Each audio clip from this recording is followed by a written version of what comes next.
Hey everybody, it's your girl Coco Kitten Bruja here, and I am back with another deck review. If you've had a love reading from me, then these cards should look very familiar to you. This is the True Love Reading cards by Belinda Grace with illustrations by Lori Banks. It says attract and create the love you desire, but honestly, this deck goes across all types of love, which I love. I love that they across whatever. These particular cards are vibrant. I connected to them pretty fast because what they were intended for, they actually do. And I do like the messages that they convey. But let's go ahead and get into it, shall we? We have the hinge box with a pretty sizable guidebook.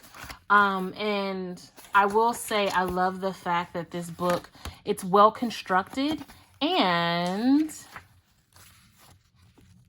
it's in color. So there's that. So of course we have the intro, how to use the cards, what to do with the cards, spread for the cards. Even a spread talking about for those in a relationship with the 3-card pull. But it goes right into it with a full picture of the card. It gives you a quick keynote message here, and then it explains it all here. They're basically one-page explanations, but it's a full page. Some are shorter, some are longer. But I love that the font is big enough. I have on my glasses right now so I can see it, but I can tell that if I didn't have my glasses on, I'd still be able to read this just fine. The picture is nice and clear. It's big. You can, I just love the fact that you can easily see this. But at the same time, the pictures are very vibrant.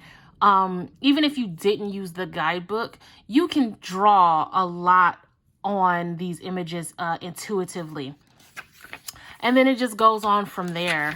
It's pretty straightforward as far as, this is one of the ones that has more to say than the other cards.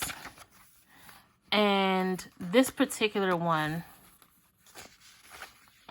this one goes a little bit more in depth. When we think about the divine feminine and the divine masculine, it breaks down what the card means, but then it also gives you an exercise to help tap into your divine feminine or tap into your divine masculine. And it really breaks it all down here.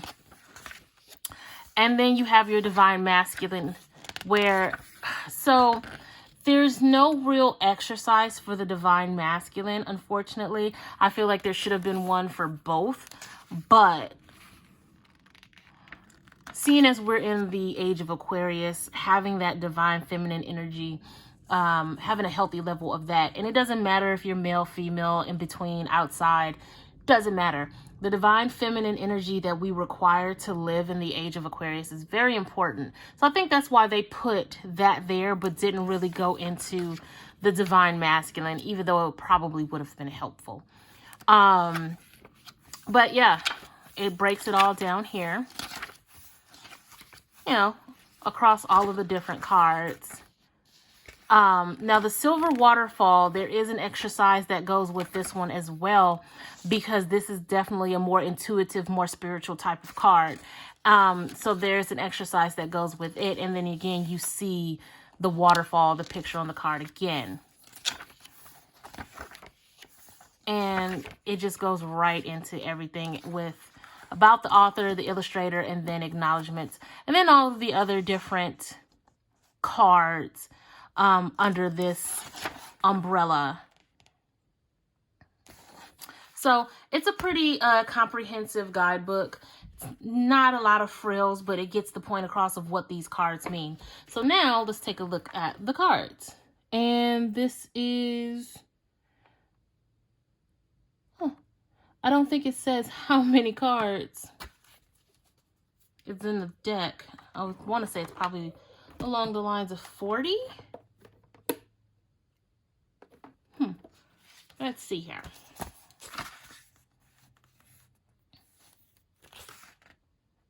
36 cards. 36. I was close. So they shuffle pretty well. They are on the larger size of oracles. So if you have smaller hands, you might want to side shuffle them as opposed to bridge shuffle. They don't hold their shape too well. As you can see, there is a slight bend in these already. I haven't had these long, but I have used them quite a bit.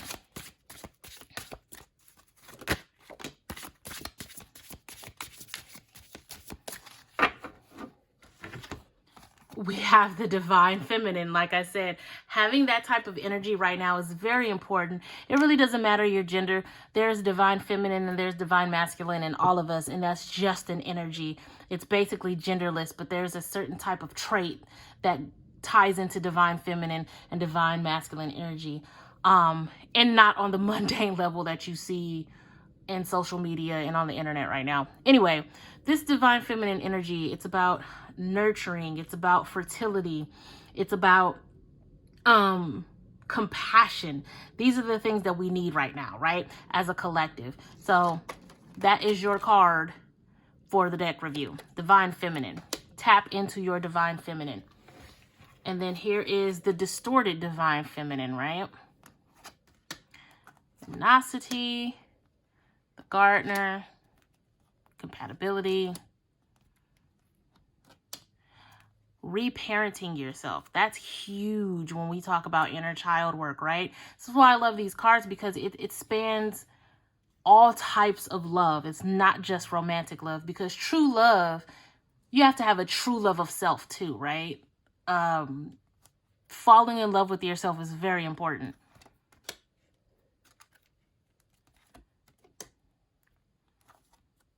There's so much that you can pull from the imagery of these cards. I absolutely love them. Now, I feel like this is a deck that you can use independently, but y'all know me. I love having a good old oracle to back up any type of tarot that I've pulled. And I definitely feel like this is a great deck to use in love readings in tandem with tarot. All skill levels, of course. I'd say about 90% of oracles are perfect for all skill levels.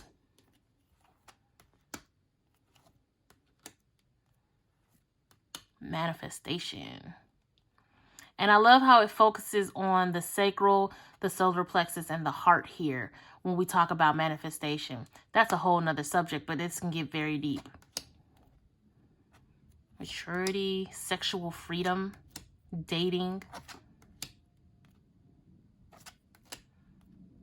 boundaries, spiritual maturity. That's big. Soulmates.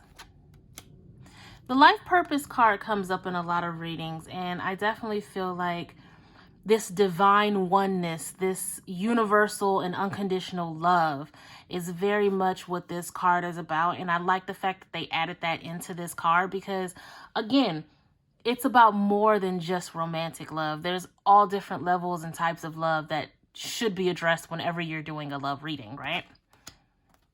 That silver waterfall. Sexuality, chivalry, worthiness, and creativity. Let me know how you guys feel about these cards. They're not the typical type of imagery that I go for, but I do appreciate them, and I find a lot in them when it comes to reading these cards intuitively. Let me know how you guys feel about the imagery, about the guidebook. Is this a deck that you would buy?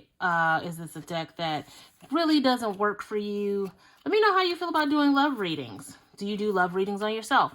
Just tell me whatever you want to tell me in these comments, guys. Hit like, hit subscribe, hit share. It's always appreciated. Be sure to hit me up at Coco Kitten Bruja across all social media and book your readings over at CocoKittenBruja.com.